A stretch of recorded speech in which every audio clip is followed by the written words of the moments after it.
مونږ د کم امام صاحب مقلد یو په عقایدو کې او په مسایلو کې وضاحت راتو کې اول مونږ د دې تقلید کوو.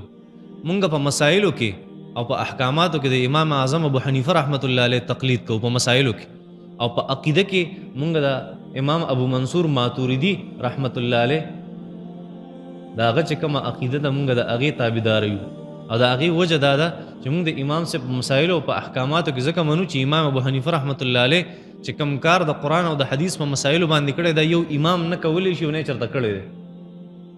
او دغه شان په عقیده کې امام ابو منصور ماتوریدی رحمت الله علیه مونږ هغه ځکه فالو کوو چې هغه په عقیده باندې کم پوهه انسانو داسې څوک هم نه و.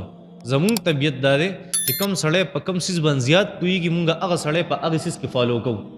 په احکاماتو او په مسایلو امام ابو حنیفه زیات پوهېدو نو د هغه خواله لاړو، او په عقیده باندې امام ابو منصور ماتوریدی صحیح پوهېدو نو مونږ د هغه عقیده الو. نه پوهېږئ په دې باندې هغه دلایل مضبوط دي په دې خبره باندې. مونږ چې کوم ځای کې دلیل مضبوط وي مونږ هغې طرف ته ځو. مونږ دا نه وایو چې دا زمونږ امام صاحب دی دې څه وایي بس هغه ټیک دي، داسې نه ده.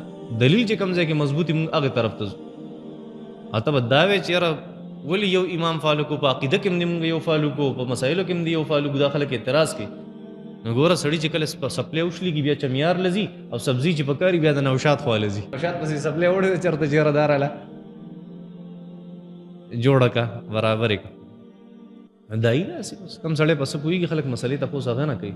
د مانځه مسلې خلک د مانځه د مفتي نه تپوس کوي، خو د معاملاتو چې کم مسلې بیا خلک د معاملاتو د مفتي نه کوي، د هر مفتي نه د هغې تپوس څوک نه کوي. ښه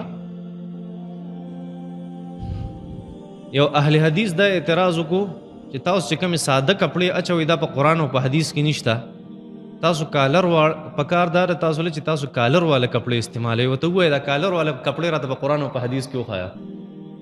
دا جواب دی. ښه ته چې کوم کالر والا کپړې یادې دا راته په قرآن او په حدیث کې وښایه. تاسو ته ما ویلي د کپړې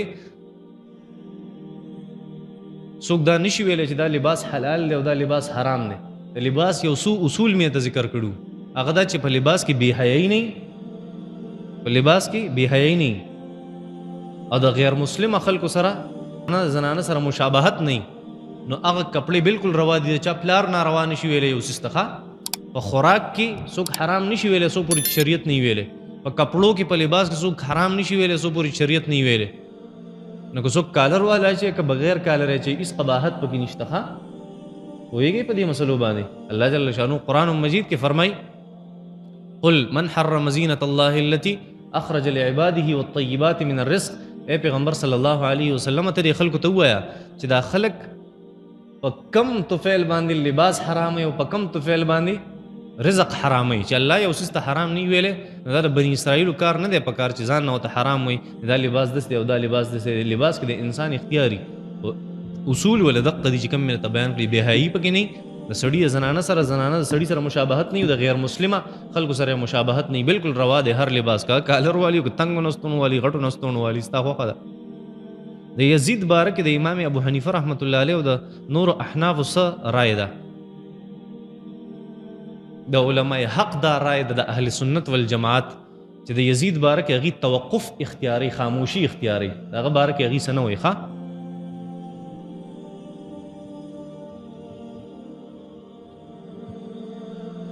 د حمل په دوران کې طلاق واقع کیږي که نه، او کله ناکله زه او زما کور والا مونږ خپل منځ کې د خلکو د طلاقونو بحث کوو چې پلانکۍ له طلاق ورکو. نو په دې بحث سره خو زمونږ نکاح کې څه فرق نه راځي. دا لومبۍ خبره چې یاره دوران حمل پریګننسي کې طلاق واقع کیږي که نه؟ بالکل واقع کیږي. دویمه خبره چې کله ناکله مونږ د خلکو د طلاقونو بحث کوو نو دې سره زمونږ په نکاح کې فرق نه راځي. خو دا غیبتونه نه وي پکار. ښه پردی خبرې څه لکې پردی خبرې کوي بیا دې غیبت جوړ شي. غیبت داسې ګناه ده چې انسان یې کوي او پته ورته نه لګي چې زه ګناه کوم. ښه دا داسې ګناه ده. نو چېرته د چا باره کې څه وایم سره دا خبره ټیک نه ده.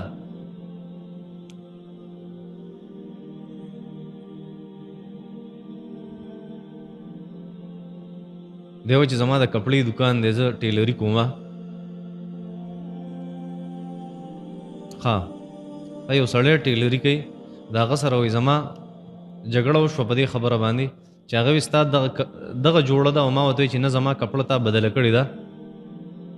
دین اسلام د دې باره کې څه وایي چې څوک ذمه دار دی؟ ګوره چې کله د ټیلر او د کپړې والا چې کوم مالک دی د هغه بحث راشي چې هغه ورته وایي تا کپړه بدله کړې یا دا کپړه داسې یا داسې نو خبره به د کپړې د مالک منلی کېږي د ټیلر به نه منلی کېږي ښه صحیح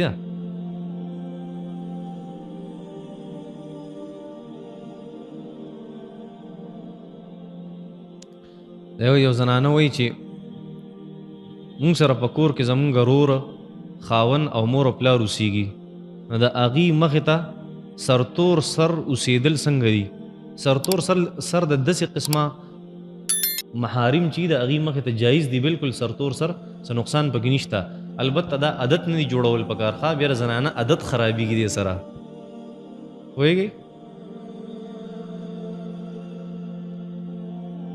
مونږ ته وایي د پرافټ صحت وښایه پرافټ یعنی ګټه مونږ په یو څیز کې څومره ګټه کولی شو ګوره شریعت معاملات داسې ذکر کوي که نه چې اغستونکې خرڅونکې په کم څیز رضا شو په کم ریټ باندې بس د ده اختیار دی چې څونه یې پکې وګټلې البته دی به د ظلم نه خپل ځان ساتي یو سړی مجبوره دی او دی د ده د مجبورۍ نه غلطه فایده علي دا خبره ناروا ده او دې ته ظلم وایي نور د ګټې په شریعت کې هېڅ حد هغه مقرر نه دی بعضې فقهای کرامو ذکر کړي دي زموږ والد محترم رحمت الله علیه هم دا خبره فرمایله چې درېیمه حصه ګټه کول پکار دي څومره درېیمه حصه ګټه دا ښه خبره ده داسې طریقې سره